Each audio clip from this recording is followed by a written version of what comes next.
This week on Unscripted, another first time ever for WWE's Women's Evolution. Plus, is Y2J heading to Impact Wrestling anytime soon? I got the story for you. And Ring of Honor has a response to WWE trying to poach top talent before G1 Supercard next year in Madison Square Garden. This and more on the future #1 podcast right here on YouTube.com. This is Unscripted.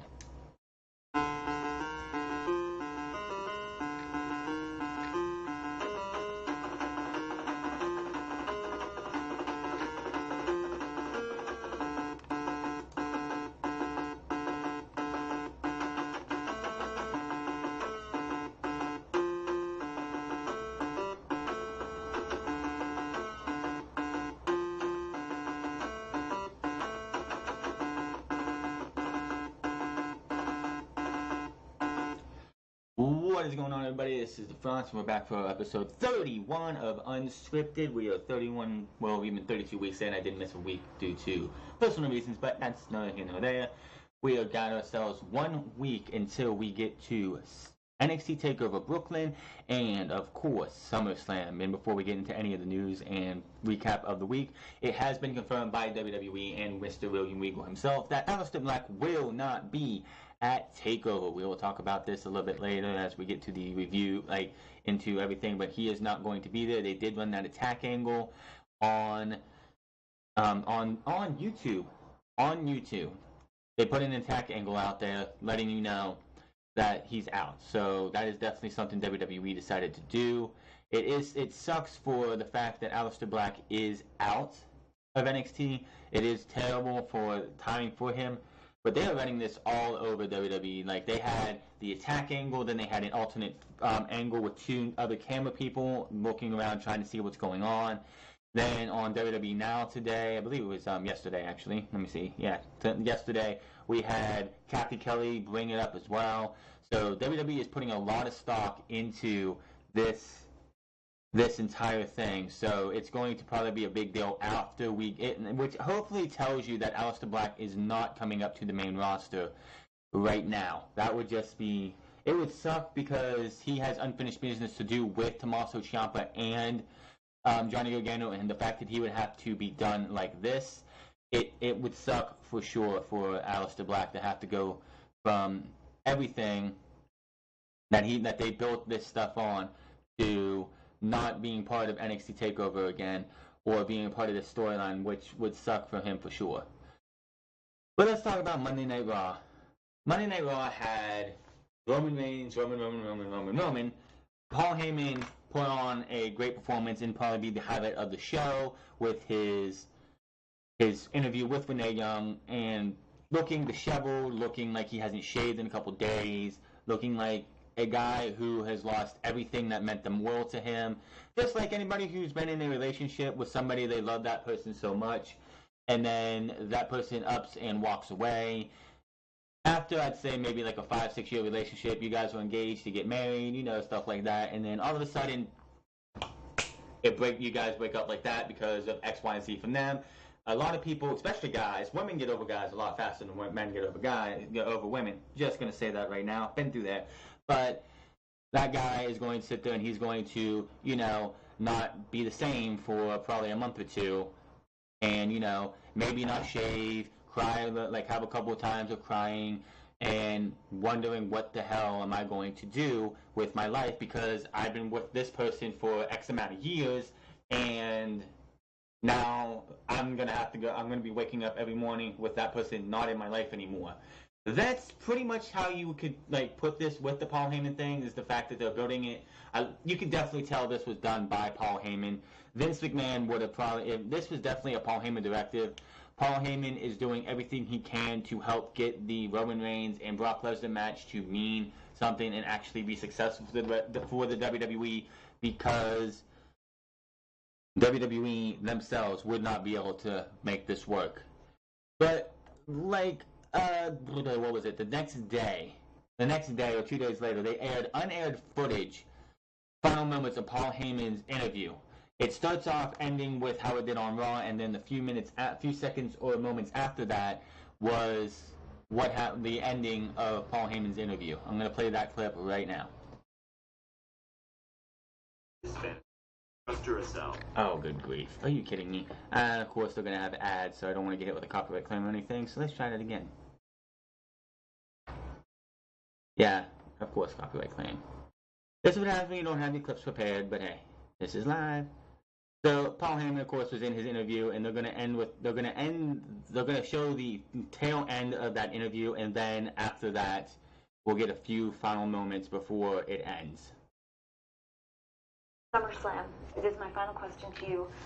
Brock Lesnar or Roman Reigns for the Universal. Walk away the winner.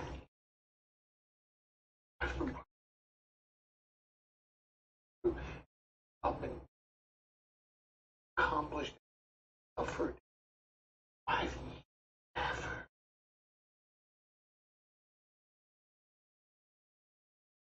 never seen focus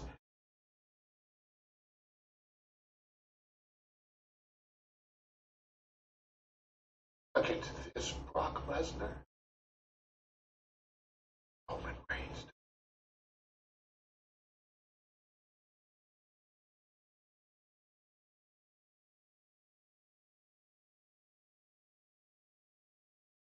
He's contemplating for a second. He's like thinking. He's like taking a moment to think.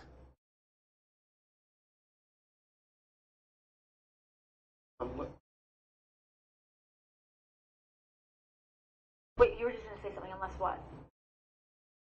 Well, unless what, though? Unless Roman Reigns says what?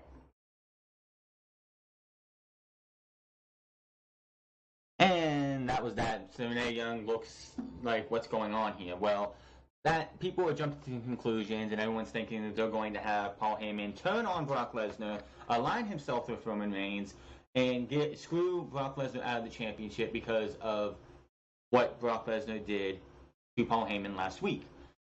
There is talk about somebody turning heel. We'll talk about that later in the show, but this is definitely something that is a hot topic for WWE right now, is the fact that what is Paul Heyman going to do this coming Monday or next Sunday at SummerSlam? Is he going to turn his back on Brock Lesnar and turn Roman Reigns heel? It needs to happen. Austin, Bischoff, Jim Ross, and others have all stated that Roman Reigns needs to be a heel to be able to get that babyface reaction that they want him to so desperately have. Even John Cena, which we all wanted him to turn heel, but John Cena even went through the single heel run back in 2002 to 2003. Like the tail end of 2002 and majority of 2003, John Cena was a heel. That's when he built up his rapper gimmick, and his rapper gimmick got over. Eventually, they were like, well, we have to turn him babyface again.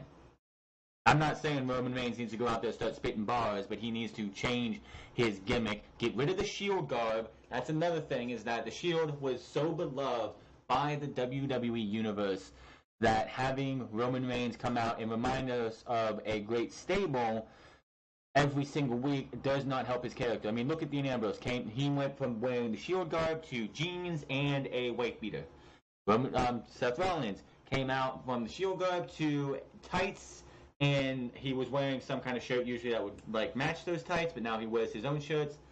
Roman Reigns needs to change the way he looks. Come out with the suits and ties. Change your gimmick. You can go with tights too or something, or you can go with the short.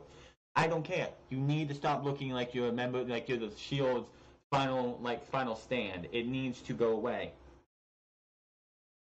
Now, other than the Roman Reigns initiative being pushed to the max, we had, of course, not much else. We did have the Leader of Worlds make their presence known, and we're going to have a triple threat tag team match next week for the WWE Raw Tag Team Championships.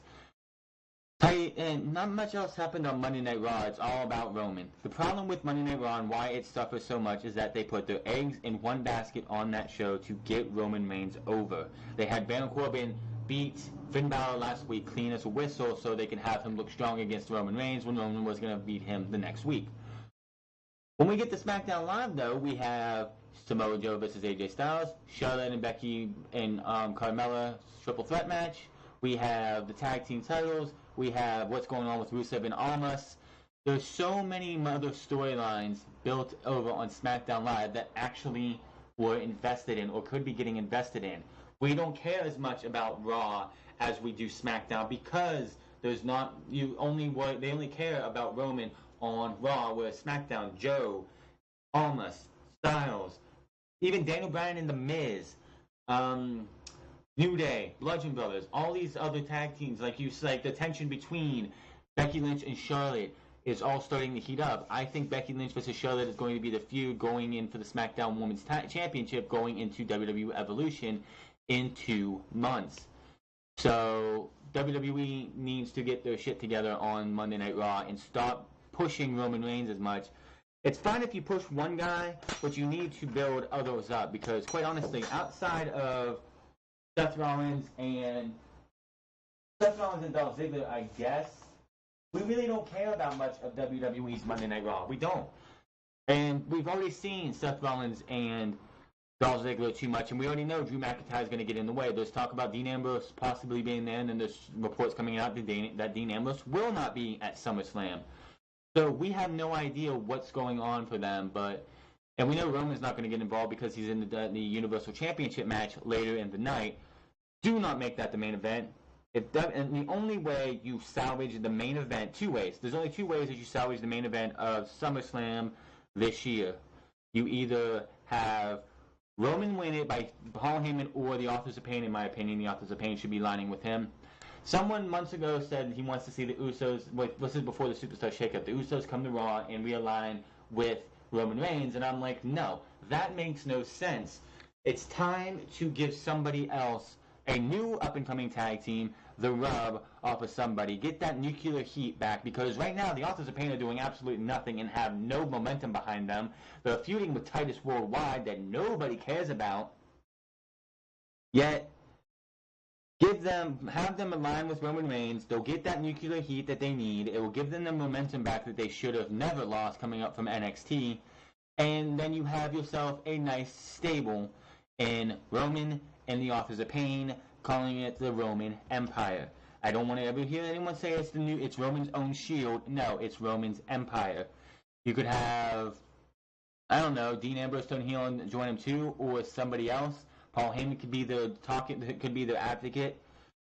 I mean, a lot of possibilities can happen, but just having Roman come out on top at SummerSlam is not a good idea. I've been saying it for about 2 weeks, and it still makes sense to me. Why would you have Brock Lesnar on the night after SummerSlam if he's going to lose at SummerSlam? They have him scheduled for the night after SummerSlam. Brock Lesnar is not going to be someone who's like, well, I lost last night, so I'm heading off to USC. Thank you guys for supporting me. I'm off. See you. Bye. No, he's going to come and gloat, and he's going to come and Braun Strowman's going to cash in the next night, and Braun Strowman's going to be your Universal Champion. That's the only outcome I can see for this. It's the only thing that makes sense. So, yeah. But again, on SmackDown Live, you have Samoa Joe you had AJ Styles come out and he cut his promo for his response to Samoa Joe. Samoa Joe was in the back. He had a shiner on his face, which I wonder what happened there. Doesn't matter. And he cut probably his best promo of the year. He had Daniel Bryan confront The Miz in the back. I mean, they wanted to say it's on the set of Miz and Mrs. when it's actually in the back. It's painfully obvious that he was in the back room. And back in the back, it honestly looked like wherever Renee Young and Paul Heyman did their interview, they just took that same room, reorganized it, and that's where Daniel Bryan and The Miz had their confrontation this week. That was announced for SummerSlam. We also had Charlotte and Becky Lynch versus the Iconics, with Becky Lynch looking on as Charlotte stole the victory for their team, taking the glory for herself. That's definitely looks like they're building towards a feud between those two.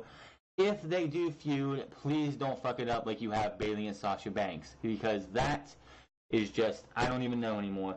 You have them as the Boss and her connection, when 2 months ago, you had Bayley beat the hell out of her. You had Sasha look like she was turning on Bayley at the Elimination Chamber. So many start-stops with Bayley and Sasha Banks. If Charlotte or Becky Lynch turns on the other one, I just hope this goes more than just an on-off thing that we've seen. And you're like, 1 week they want to kill each other, the next week they're best friends doing their tea time symbol. Just no. No. Then we get to NXT. NXT had Keith Lee's debut. Ricochet gets attacked from behind, which Ricochet is banged up. He has not wrestled much since before Chicago. He was injured before Chicago. He wrestled the match against Velveteen Dream, and then he hasn't really wrestled much except for a six-man tag match at NXT tapings right after Chicago, I'm pretty sure. Then he wrestled at the Royal Albert Hall with Aleister Black in a tag team match, and hasn't wrestled since. So they're trying to, and with his wrestling style, the way Ricochet wrestles, injuries are bound to happen a lot more, just because of the style that he wrestles. So, and he's not gonna miss Takeover, where I fully expect him to become your second North American champion. We also had Aleister Black versus Johnny Gargano, where Gargano and him, it got announced as a triple threat match at the conclusion of the show, but of course we had the attack on Aleister Black that they looked like they did live from Full Sail, and William Regal said that Aleister Black is too hurt. He sustained too many injuries to go on at TakeOver Brooklyn, so it's going to be Johnny Gargano versus Tommaso Ciampa in a last man standing match.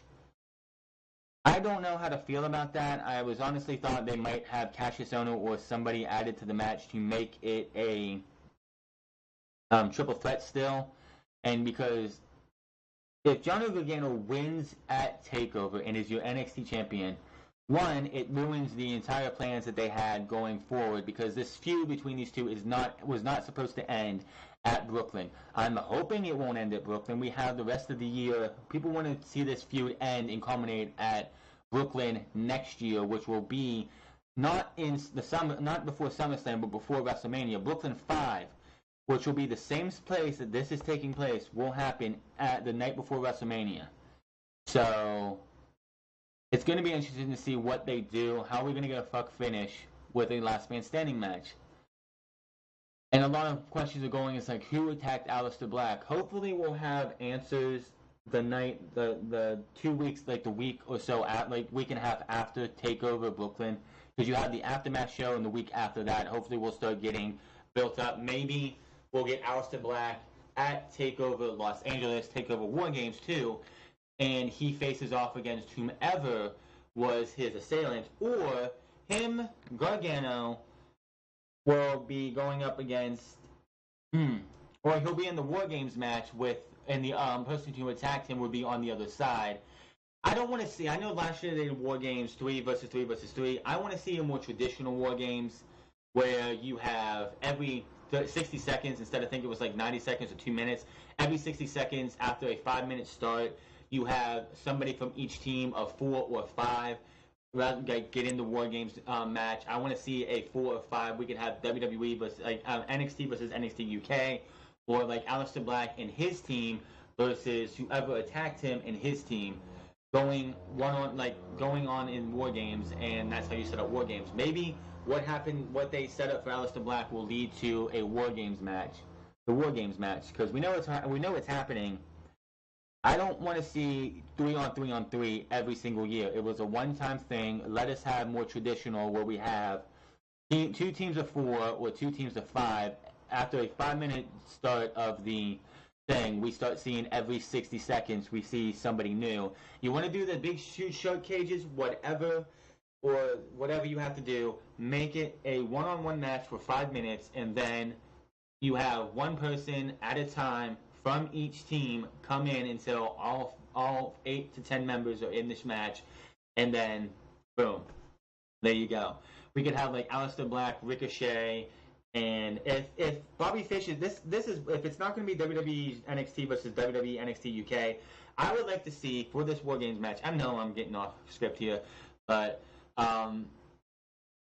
Aleister Black, Ricochet, Johnny Gargano, and I'd say a babyface EC3 versus the Undisputed Era of Cole, Fish, O'Reilly, and Roderick Strong. If Bobby Fish is healthy by then, there you go. You got your War Games. You got the Undisputed Era versus Team Aleister Black, with the Undisputed Era being the ones behind the attack. And that would be what you would build towards War Games. Aleister Black and 4 other guys. I guess Johnny Gargano wouldn't be able to be in there, especially if you're going to build Tommaso Ciampa and Gargano in War Games. If that's where you're going to go, I'm not sure. We'll have to wait and see. But yes, Keith Lee made his debut, of course, as well. We had Nikki Cross, who I still don't know why she's down there. NXT doesn't, like, when Bayley stayed around, yes, she was the only one who could carry the NXT Women's Championship and be believable. You weren't going to put the title on an Eva Marie. Hell no. You weren't going to put a title on Nia Jax. Asuka wasn't where she would be at Dallas. She wasn't there yet. They were still building the myth and the legend of Asuka before NXT TakeOver, before Brooklyn, before Dallas, actually. So, and there wasn't anyone else. I mean, Peyton Royce and Billie Kay were still jobber fodder, if I'm correct. They weren't where they were before they came up this year. Yeah, so Bayley was about it. You had nobody else. Dana Brooke was nothing. Emma was up and down from either show. She was half and half. She was like on the main roster in NXT. You weren't going to give her the title. But that was like why Bayley stuck around for so long. Why Asuka stuck around for so long is Triple H wanted to build her up. And what happened when she came up? They treated her like they should have, sort of, on Raw. When she moved over to SmackDown, they just said, fuck her, we're done. We're just going to have her lose to Carmella in 2 stupid ways. It was just, you took Asuka, who was one of the most dominant women to ever grace the WWE ring, and made her look like a blithering idiot, and the only reason Carmella beat her twice was because of James Ellsworth. If I see that no chin weasel at SummerSlam, I will be one pissed off motherfucker if Carmella walks out of SummerSlam as the women's champion. So Nikki Cross should be making her main roster debut was on the night of the Women's Evolution pay-per-view. Like her main roster debut. That's got to be a shitty way to be brought in that way. So yes, A show NXT, B show SmackDown, C, D, F show would be the Monday Night Raw. Hour 1 is a C, Hour 2 is a D, Hour 3 is an F every single week. Just how it goes. Let's get into the news here, and the first thing we want to talk about is there is going to be history on Monday Night Raw. ESPN has just announced this week that Renee Young will be the guest commentator alongside Michael Cole and Corey Graves for the next week's episode of Raw. With it being the go-home show before SummerSlam, it is a landmark moment for Raw and Renee Young alike. Renee Young said, I tried to write, she said this on her Instagram account. I tried to write a caption for this several times over, but nothing could really relate. How much am I freaking out about this? Can't wait to call Raw with Michael Cole and Graves this Monday. Thank you for the opportunity, Vince, Triple H, and many others. This would be the reason this is history is because Renee Young. We've always had Alexa Bliss and maybe Trish when she back in the day. We've always had women have maybe a segment where they join commentary. This will be the first time in WWE's history, and you know they want to do their first time ever. So this one I didn't expect to see happening like this year. I'm surprised no one thought about this.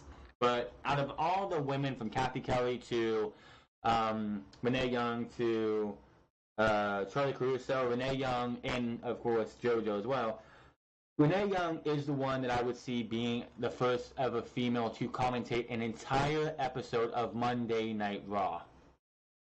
Anything's better than Coach outside of Booker T, so it will be interesting to see. Hopefully she can be the Renee Young, be herself, and not be forced to try and play a part that she does not need to be. Just let Renee Young be herself. She did do, and I believe she did do an NXT TakeOver a couple years ago. She was hard on herself after that. She didn't think she did really well back then. I hear she was not happy with how she sounded. So this is an upgrade for her, and congratulations to Renee Young. I'm sure she'll do well. It will definitely probably be an improvement, especially of a coach who's always like, oh, we're in the second hour, so my one word is suck, because this show sucks. You know, his whole one word thing. It's like we're watching Sesame Street. Knock it off.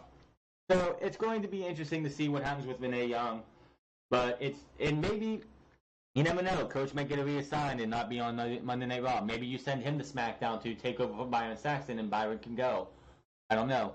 But definitely will be interesting because she is part of the Mae Young Classic commentary team with Beth Phoenix and Michael Cole. So it's going to be interesting to see how they sound there, but we're going to get our first taste of Renee Young's commentary now compared to what she did in NXT a couple years ago on Monday Night Raw this week. So anybody who is watching Raw and you'd like to tweet this stuff out, don't be too harsh on her because it is the first time ever. I'm sure she'll do great. I can't wait to see what happens, but congratulations again to Renee Young. Speaking of the Mae Young Classic, this is sad news for sure. There's an injury coming out of the Mae Young Classic. A little bit of spoilers here. A little bit of spoilers. I'm going to try and keep it as spoiler-free as nothing. But Tegan Knox, a.k.a. Nixon Newell, suffered an injury to her left leg while performing a dive to the outside of the ring on Rhea Ripley during the Mae Young Classic tapings Thursday night. Although she was hurt, Knox wanted to continue after the referee threw up the X, meaning she suffered a legitimate injury. After Ripley nailed a dropkick, Knox threw up an X on herself, bringing the match to a halt. This is unfortunate timing for Knox, who she just returned on April 13th from an ACL injury that took her out of last year's Mae Young Classic. Now, the ACL injury was on her other knee, which is definitely good because it's not re-aggravating an injury, but this still sucks. I am a fan of Nixon Newell, a.k.a. Tegan Knox, because since she was in WCPW. I remember when she and Brie Priestley had a pretty brutal but short last woman standing match, and she she did a stomp to Brie Priestley on a steel chair and then shoved her head in between the chair. She had the chair stood up, she shoved her head in there and did a punt kick to her, winning the match and becoming the first What Culture Pro Wrestling Women's Champion. She is a really talented girl, and I can't wait to see what she does up until that match, because I believe that is the quarterfinals that happens. I'm not going to say who she beats or how she gets there, and apparently, from what I've heard, the semifinals, which Rhea Ripley was not supposed to be in, was a damn good match for who she wrestled. Nixon did put she received outpouring support when news of her most recent injury broke. She responded with a heartfelt thank you to her fans by saying, "This isn't how I plan to finish the Mae Young Classic in any shape or form, but the last 2 days have been the best experience of my life." She went on to say, "Freak accidents happen, it's part of the job, and the message from fans supporting her have been overwhelming. No matter how large this setback is, Knox isn't going to let it keep her from coming back with even more determination next time. The fact that my hospital room was full of people really warms my heart and honestly meant the absolute world to me." Knox wrote, "I said it before and I'll say it again. Everything happens for a reason, so no matter what the full extent of this injury is, I'll be back. I'll be shinier than ever." Speedy recovery to Nixon Newell, Tegan Knox. I just want to say Nixon Newell because I'm so used to her being called Nixon Newell. She would have been last year in the Mae Young Classic as Stephanie Newell, which I still don't know why they would have did that with Stephanie McMahon being where she is. I don't think you want to call anyone else Stephanie on the rosters. But speedy recovery to Tegan Knox, Nixon Newell. It sucks that happened again. I was hoping, because I'm pretty sure she was also at the UK tournament, not the UK tournament, but the UK tapings for last month. So there's probably going to be video of footage of her wrestling in a match or two when they start showing that on the WWE Network, because I think they did about a month worth of taping for the WWE UK, and I believe she was on at least 1 or 2 matches. Is Y2J Chris Jericho heading to Impact Wrestling? Chris Jericho is from Winnipeg, along with other names from professional wrestling, and he might have more interest in Impact Wrestling now that they're a Canadian-based company owned by one of his personal friends.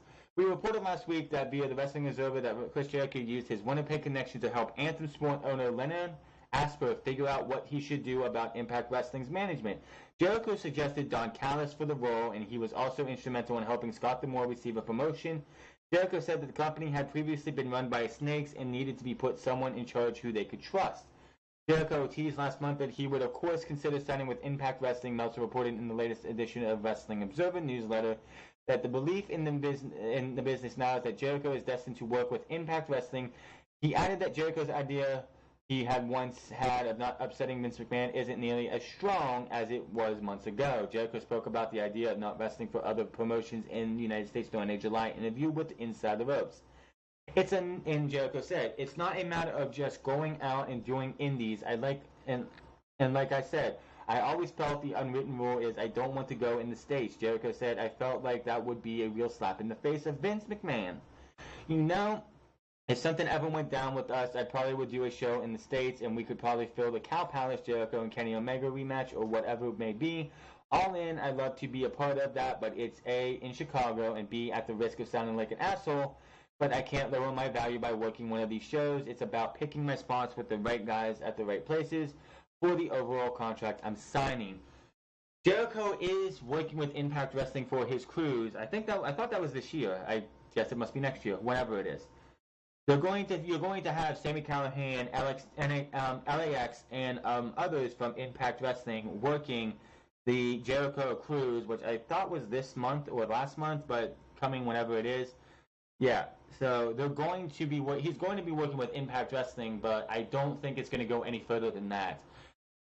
There's a reason you didn't see him at the G1 Super Show or whatever it was, the G1 specials that they do in Los Angeles, because he doesn't want to offend Vince McMahon by working somewhere else in the States. I could see him maybe working Impact Wrestling in Canada when they do go to tape in Canada, maybe as a one-off match. Bound for Glory in New York against Austin Aries, I don't see that happening, but I could see Jericho maybe I could see him being used on the show, not in a wrestling capacity, but to promote his cruise when it gets closer and closer to that time for LAX and others. We'll have to wait and see. Never say never in the wrestling business, but Jericho does not want to piss Vince McMahon off, and Jericho knows he can go back there anytime. So that's what you got to do. We'll see, but moving on here, we have current Raw stars neck injury worse than expected. You all know who I'm going with. The situation surrounding Jason Jordan's neck injury is worse than expected, according to Wrestling Observer newsletter. There is no word yet on when Jordan will be back in the ring for WWE, but it was noted that the Raw superstar will not be returning at the present time. Jordan has been out of action since early 2018 and underwent neck surgery on February 5th. Jordan was cleared 7 weeks back and was tentatively scheduled to be back in the ring in July, but that obviously never happened. Jordan did represent WWE at the 2018 Special Olympics USA Games during the first week of July, and he was reported to be backstage for a few events in Raw events in May and July. Probably to have his neck checked on and have Dr. Aman look at him because, WWE wants to make sure that he's able to go. Jordan noted on Twitter that he has been doing some neurosomatic therapy this summer and also had an infrared sauna installed in his home, which he did put a picture at. Which I said this about a week or two ago on here, that this is a neck injury. This is something WWE cannot take lightly because you do not want to have another incident with Paige, even though Paige was out for over a year. Paige took a missed kick to the back of the head, and it messed her neck up, and she was forced to retire, and now she is the general manager of SmackDown Live, where she is doing a killer job at that. But this is one of those things that I already said, that he's probably, Jason Jordan will probably not be back in WWE's Raw ring for probably the majority of the rest of this year. He had surgery on February 5th. I would be shocked if he's not back before the Royal Rumble. It's just, you can't this is something you have to take seriously. You don't want to have Jason Jordan go out there and be in a high-profile match against like a Roman Reigns or a Seth Rollins or a Dolph Ziggler or a Drew McIntyre, and say he goes up against a Drew McIntyre, takes the Claymore, and doesn't get up because he just took the move wrong, and his neck snapped back, and he's done. He doesn't get up, and he's not paralyzed, but he's temporarily paralyzed. He can't move for about a few minutes, and he has to retire. You don't want that. This is Edge took a year or plus off. He missed WrestleMania 19 and 20 due to a neck injury. Jordan's neck injury probably isn't that bad, but you don't want it to get to that. You want to be able to have these guys be able to wrestle as long as they can, and having him come back right now would probably be a bad thing. He was slated to wrestle Seth Rollins at WrestleMania in a feud where he would have turned heel, and he's been Kurt's son. The landscape of Raw has changed with the Superstar Shakeup for sure. What would they do with Jordan if he came back anyway? I don't even think they have any idea. That's the problem with this kind of injury. Dean Ambrose, they already have something in place for him where it's going to either be he is going to come back and you're going to have Seth and Dean with the tag team division for now, with Dean eventually turning heel, or he comes back at SummerSlam or whenever, has that big pop and does what Sheamus did when he came back from an injury a couple years ago with his when he first debuted the Mohawk with the braided chin, the braided beard, and turn heel immediately. That's something we'll have to wait and see, but Jason Jordan is not coming back anytime soon. And again, I said I'd be surprised if he's back before the Royal Rumble. He could be out for a year at least and not be back until after February. It does suck. It really does. And just when he thought CM Punk was done being sued, Colt Cabana is suing CM Punk now. Listen to this. The Chicago Sun-Times is reporting Colt Cabana is suing CM Punk over legal fees related to the recent court case against Dr. Chris Amon. I think I have the picture here. Give me a second. Let me find that. I'm pretty sure I have a picture of everything that's going on there. Yes, I do. Let me see how this goes. Okay, I know what I have to do. Yes, so CM Punk is getting sued by his former best friend. These guys were like at odds anyway after the Art for Wrestling podcast, and then like Colt Cabana pretty much betrayed CM Punk, he feels. But look at this. Oops. You can't see much of it, but if you can read that, if you can pause and get it loomed in enough and read. According to the documents filed in Cook County Circuit Court, Cabana, real name Scott Colton, is suing CM Punk Philip Jack Brooks for breach of contract and fraud. Cabana contends Punk promised to help him with unpaid legal bills related to Amon's lawsuit that totaled $513,736. According to the Cabana, Punk asked him to pay half of that, which comes out to about $256,868, and told him Cabana he was on his own. Cabana is asking for $200,000 in general damages and $1 million in punitive exemplary damages, according to the lawsuit. Cabana is filing claims Punk acted with fraud, malice, and oppression towards him with the deliberate intention of causing harm. Punk and Cabana won the lawsuit filed against them and Amon in June. Yeah, so Cabana, I don't understand why he's going after Punk like this. I mean, I can understand, but let's see here. Malice and oppression towards him with deliberate intention of causing harm. What harm? You still work Ring of Honor every single time. You're still getting a paycheck for them, I'm pretty sure. You can't tell me you couldn't pay eventually. Like, I'm pretty sure you don't pay $200,000, what is it? $256,868. Yes, I can see you getting the $200,000 in general damages, but the $100 million in punitive damages and other things, I don't see you getting. So, Cabana, you still wrestle. You're going to be wrestling it all in. You still work Ring of Honor all the time as a commentator. So, I don't see where you're saying and getting this that he's caused you harm. He just went back on his word. It's really not that. Like, I don't see a judge really taking this on, but we'll have to wait and see. I don't see this going to court anytime soon. Maybe these guys work things out before they go to court and they can settle this all. But CM Punk, again, has to go back to fight his legal battles again because Cabana is not happy with him. John Cena's opponent has been announced for the Super Showdown. It was announced by WWE that John Cena will face off against Kevin Owens at Australia's Super Showdown event when WWE goes down under at MC Stadium on October 6th. Now, that's all that was there for the record, but if anyone remembers, I believe the last time Kevin Owens and John Cena faced off in one-on-one action was at SummerSlam 2012 or 13? 2013? No. Whoa. No. Back up. 2015, right? 2015, right? I could be wrong. When, not SummerSlam, but Money in the Bank, the month before, that's right.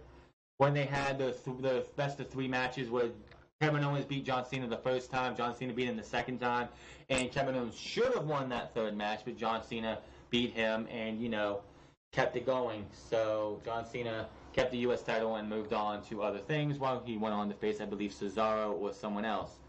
But it's been a while. It's been a couple years since these two went on. So This is going to be John Cena's second match in WWE since WrestleMania, since the Greatest Royal Rumble, with his first one being at a show in Shanghai, which will be just a house show, which I can understand why John Cena is going to be there for that show. Simply the fact is John Cena is a big draw he's a bigger draw than most in Shanghai, China.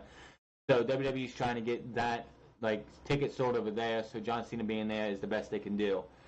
When it comes to this match, hey, it's been a while since we've seen it, so I have no problem with it. Let's see what else they have for the Super Showdown. But so far, all we have is John Cena versus Kevin Owens and The Undertaker versus Triple H, which is a match I'm really not looking forward to and I really don't care about. Good news for G1 Supercard coming next year. Ring of Honor and New Japan have already sold out Madison Square Garden.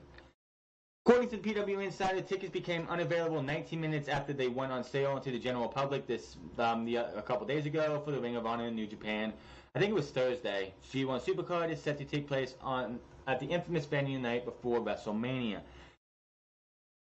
This is great, and Matt and the Young Bucks did put a thing out there. Congrats to Ring of Honor New Japan in 1972 for selling out the Garden. Wrestling is pretty hot right now. Would you agree? That is great news, and a lot of people saying, and people need to stop trying to pull this argument out that WWE does not have any competition. They don't have competition the likes of what WCW did in 96, 97, and 98 in their 82-week winning streak, and then a couple weeks after that where they went back and forth until, of course, Austin became the man, and they killed WCW for the most part. WWE is scared about everything that New Japan and Ring of Honor are doing. Why do you think they turned their stance on Matt Riddle? Why do you think they want Pentagon Jr. and Rey Fenix? Why do you think they want to go out and get all these new stars? Why do you think they brought in Keith Lee, Ricochet, War Machine?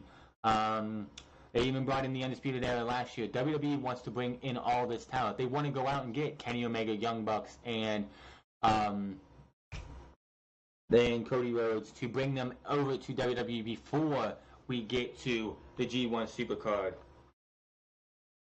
And WWE is trying to get all the talent they can because Ring of Honor and New Japan have pretty much kicked Vince McMahon in the balls by getting the night before WrestleMania in Madison Square Garden, which has never been done by any promotion since the 60s. Even WCW, World Championship Wrestling, their biggest rival, could not get into Madison Square Garden.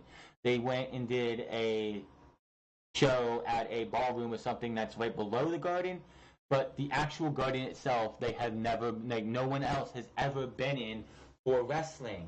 Yes, I know UFC just did a show, but that's totally different. This will be the first show that they sold, and it's a sellout. That's 18,000 tickets. Now, yes, there's an asterisk beside that 19 minutes because majority of those tickets were already sold in a pre-sale that they did. That if you were subscribed to the Honor Club, it was made available to you. So they did sell it out. That's a congratulations. But they did have majority of the tickets sold already. They had 60% of the tickets sold. I think they did it on Monday. I believe it was Monday. They had a pre-sale show, Monday or Tuesday, where if you had an Honor Club. If you were signed up for Honor Club, you got to get a chance to get these tickets first. You were first come, first serve to members of Honor Club. And those sold out. They sold 60% of the tickets. So selling out in 19 minutes, it's great. And I can't wait to see what happens. I'm sure this will be on the Honor Club in New Japan World. So hopefully if everything in my life gets back to the way I want to by then, I'll be able to check that out. But until then, that's neither here nor there. But definitely something to look forward to, and congratulations to somebody. I'm sure it makes Madison Square Garden happy as hell that they got a wrestling show that sold out like that. But yes, WWE is scared. That's why they want to get the Young Bucks, Cody Rhodes, and Kenny Omega back. Do those guys need WWE? No. Matt and Nick Jackson, I'm going to tell you right now, do not have to wrestle again if they didn't want to. With all the Bullet Club merch and all the Young Bucks merch that they have sold, and yes, they get majority. New Japan gets a good cut, but I'm pretty sure they get a big cut from the Bullet Club revenue selling. Go to Hot Topic and find a Bullet Club shirt, and those guys make more money selling merchandise than they do wrestling in a ring. Yes, anybody who wrestles and anybody who has a passion for wrestling wants to have WrestleMania on their resume. They want to be able to go. They want to be able to retire and check off WrestleMania and working for WWE. But these guys do not need WWE. Would it hurt Ring of Honor and New Japan if they lost Kenny Omega, the Young Bucks, and Cody Rhodes? Yes, it would. It would definitely hurt Supercard of Honor. Would people still watch? Yes. Not as much, I don't think, but we'll have to wait and see. Why do you think WWE also wants to get Juice Robinson back? That's another one that's been talked about too. That WWE wants to bring back Juice Robinson because that guy has been turning heads in New Japan. He's the IWGP United States Champion right now, which is a good thing for him. But WWE, who gave up on him, wants to have him come back. That's 5 guys right there that will probably be on Supercard, G1 Supercard if they don't sign with WWE. Which honestly, I don't think they need to. They don't need WWE. WWE needs them. But honestly, I think WWE needs to cool down on the poaching because you already have so much talent on Raw and SmackDown you're not using, and NXT is overflowing. You have the Forgotten Sons of Chad Laley, aka Gunner, I don't know what his actual name is now, Wesley Blake, and Steve Cutler, who made their NXT TV debuts in a segment. Like the first time you actually saw them on NXT TV that wasn't taped at full, if you weren't at Full Sail, which they've had a couple matches, they haven't made their NXT actual TV debut, but they were seen in the segment for Aleister Black's attacking the alternate angles. That's the first time those guys have been seen on NXT for anything NXT outside of house shows. So you have Keith Lee, who just made his debut. You have Ricochet. You have Adam Cole in the Undisputed Era. You have Velveteen Dream EC3. You have Lars Sullivan. You have so much talent in NXT. Signing more guys just is not going to be beneficial for NXT. NXT is in an overflow right now. They are filled to the brim. And unfortunately, sending some of those guys to SmackDown or Raw is going to kill them because those guys are going to go to Raw and SmackDown and do nothing. And then when they finally do get used, people are going to be like, who is this and why should I care? So WWE's got to put a freeze on the poaching. I know they want to poach these guys from WWE, from New Japan and Ring of Honor, but you have too much room right now until more people get used on NXT and move up and actually get used right. You don't need them. There's nothing else you need to grab right now. There is so much talent in NXT that we don't need to see any more brought in right now. Ring of Honor does have a response to WWE trying to steal the elites and others from Supercard of G1 Supercard. In recent years, WWE approached a lot of talent from independent wrestling. The likes of Finn Balor, Kevin Owens, Samoa Joe, AJ Styles all spent time working outside of WWE, making huge names for themselves. Now it's Vince McMahon's promotion that the stars at the top of the roster, drawing the crowds each week. Finn Balor is not really at the top of the roster. He's waiting in water. Kevin Owens is only there because he's dealing with Braun Strowman. Of course, the chairman is always looking to add even more talent to his promotion, so expect to see a fair few signing deals in the near future. In fact, recent reports suggest that WWE could be going after Kenny Omega and the Young Bucks soon. Those guys are arguably some of the top stars of the indie circuit right now. But McMahon is arguably trying to sign them for the wrong reasons, hijacking G1 Supercard. Ring of Honor and New Japan Pro Wrestling are running a G1 Supercard show at the Madison Square Garden in April next year. It will perhaps purposely clash with WrestleMania 35 weekend and directly with NXT TakeOver, meaning some fans may choose to go to MSG rather than the Barclays Center that night. In recent years, WWE have poached a lot of talent from the independent wrestling. Oh, okay, so we do. I don't know why I did that. Okay, let's see here. There are top guys. There are top guys right now. We're of course going to do everything that we can to keep them. Gillen told CBS. We have fair offers and fair plans to retain them. With that said, I don't think we'll ever operate in fear. If they go to the WWE and they very much deserve that opportunity, we'll continue to offer the best wrestling that we can. Am I going to make aggressive attempts to retain them and sign them long-term agreements? Of course we are. But at the end of the day, the Ring of Honor brand is but about the Ring of Honor experience, and that's how we continue to grow up in the air. Of course, it's not certain that WWE will actually make a move for Omega, Nick, and Matt Jackson. But given how ruthless McMahon has been in building his wrestling business, don't be surprised if we see them all in WWE before next April. I don't want to see these guys go to WWE for the biggest and obvious matter. Why would WWE bring these guys in other than just kill them and bury them? You'll see Kenny Omega and the Young Bucks, and I guarantee you Vince McMahon will be like, they don't need to go to NXT. We're going to bring them on the Raw and SmackDown, and we're going to do what we've done to the Authors of Pain, what we've done to Asuka, what we did to Andrade Cien Almas until he had his match with AJ Styles, which they're now pushing him somewhat. And let's see, Ty Dillinger, Tyler Breeze, Fandango, No Way Jose, even though he's garbage, and many, many more. We'll bring them in, we'll have this big, huge pop, and then we're just going to kill them. The question is, why did AJ Styles, like you have like these guys are going to come in, and then you see a guy like AJ Styles who skipped NXT and has been one of the top guys in the promotion since he's come in. One, you can't bury talent like that. I'm sorry. That's just WWE. He came into the Royal Rumble, had this huge pop, and then the next night on Raw, he had another huge pop, and WWE is like, and they just kept going, and eventually Vince McMahon was like, well, this guy's going to, like, you can't bury talent like that. It's the same thing you would say about Kenny Omega and the Young Bucks, but you know WWE would do everything they could to keep these guys down. Only difference is, I'm pretty sure if you tried to bury these guys, they would do what Neville does, and they would just leave. They would just leave and do absolutely nothing but sit there and sell merch because that's all they have to do.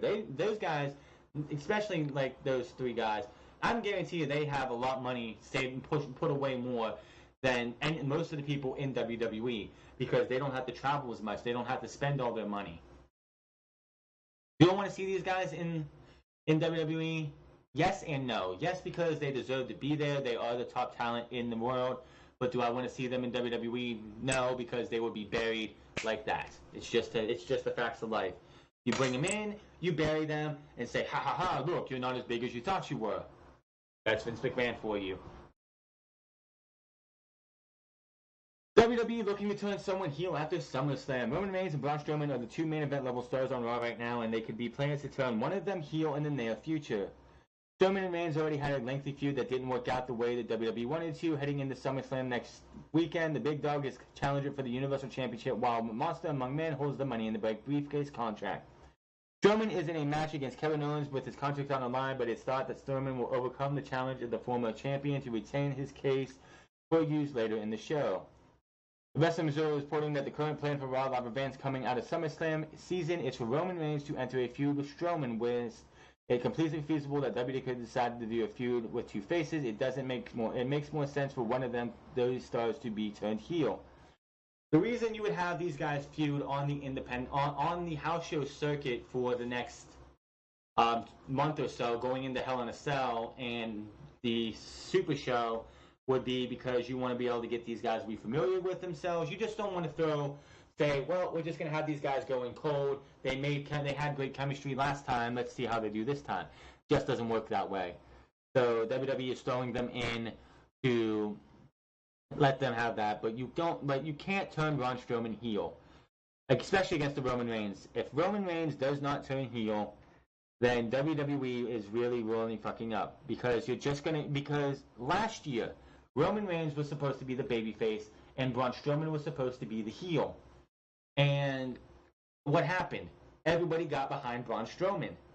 So if you try to go and do that same thing this year and just have Braun Strowman turn heel for whatever reason, nobody's going to boo Braun.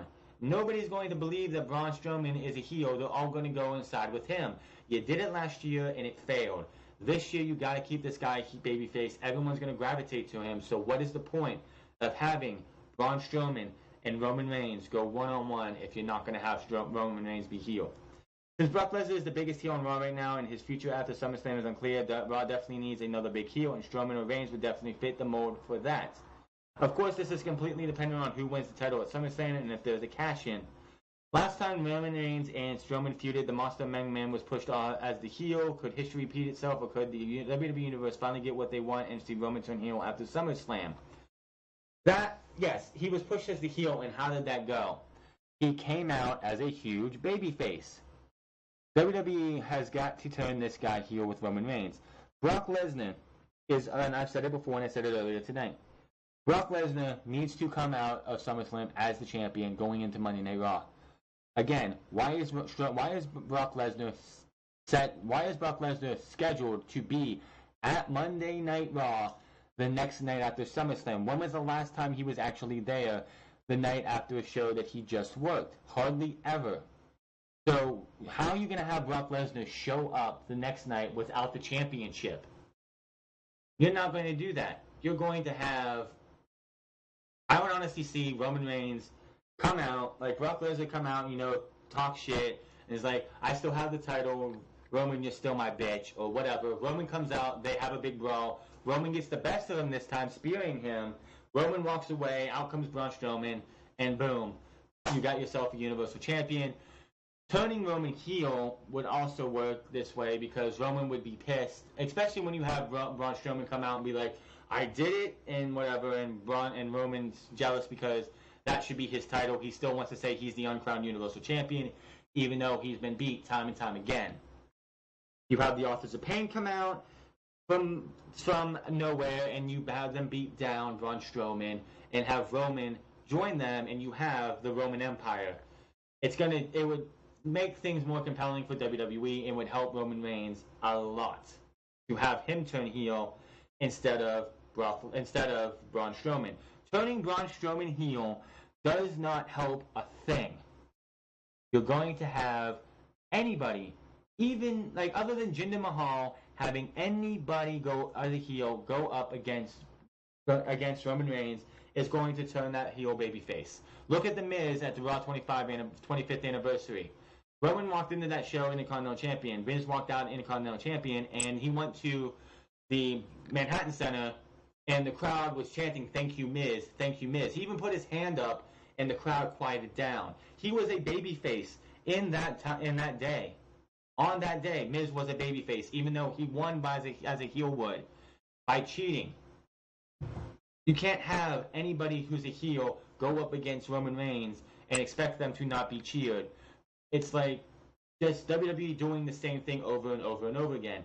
It'd be like, trying to think of something here. It'd be like going into your fridge and finding some old food that's been there for weeks and being like, oh, this might taste the same, and then you bite into it and you throw up, and then you go back the next day and you keep doing the same thing over and over and over again. Roman Reigns is stale. We need something new. If you don't turn this guy heel, then what is the freaking point? Enough of this. Turn him heel. I'd say the Authors of Pain because it makes sense. Roman Reigns isn't like, you don't make him a cowardly heel like Miz. You have him be the guy who the Authors of Pain are his heavies who go out there and beat people down, and then they hold you have Roman come out and he's like pick him up, and then they hold this person by one arm each, and then Roman just hits him with the spear, leaving that person laying, whether it's Seth Rollins or Bobby Roode or a Finn Balor or a Braun Strowman or anybody. Roman Reigns doesn't need their help, but he's going to use them for his own gain. But we'll see what happens. We have another week to go. This entire last part here was leading off of what happened, like what's going on with Paul Heyman. There's like unless there's also that scenario too that Paul Heyman's going to come out and screw Brock Lesnar over like he did at the Survivor Series, and I believe it was 2002. Yeah, 2002 after Brock Lesnar won the WWE Championship, and Brock Lesnar faced the Big Show at Survivor Series. Paul Heyman turned on Brock Lesnar, helping Big Show win the match and the title by just, stabbing Brock Lesnar in the back. Will we see a repeat of history at SummerSlam? I don't know. Hopefully we'll have more clarity of this before we get to SummerSlam next week. But that is going to be all for Unscripted. I'd like to usually go an hour for this, but it didn't really make it. Not much news happened this week. There's stuff on Brian Christopher, and I really don't want to get into that anymore. That's not my business. It's more of I've already covered that with what they've the preliminaries. Not something I'm going to get into, but make sure to follow me on Twitter at The Franz. Hit that follow button over there. Find me at twitch.tv/TheFranz08. Hit that follow button over there. hit that subscribe button to the channel, like this video, comment down below what you thought of these stories I told you and what your thoughts of everything. And look forward to Monday Night Raw. We will have our first ever full-time for one day female commentator, and hopefully she does well. And we'll be back here for Monday Night Raw, SmackDown Live, and NXT. And then, of course, Unscripted on Saturday. And then, of course, we'll have TakeOver and SummerSlam, as well as a preview and prediction for both shows. Until then, my name is Franz. You guys have a good one.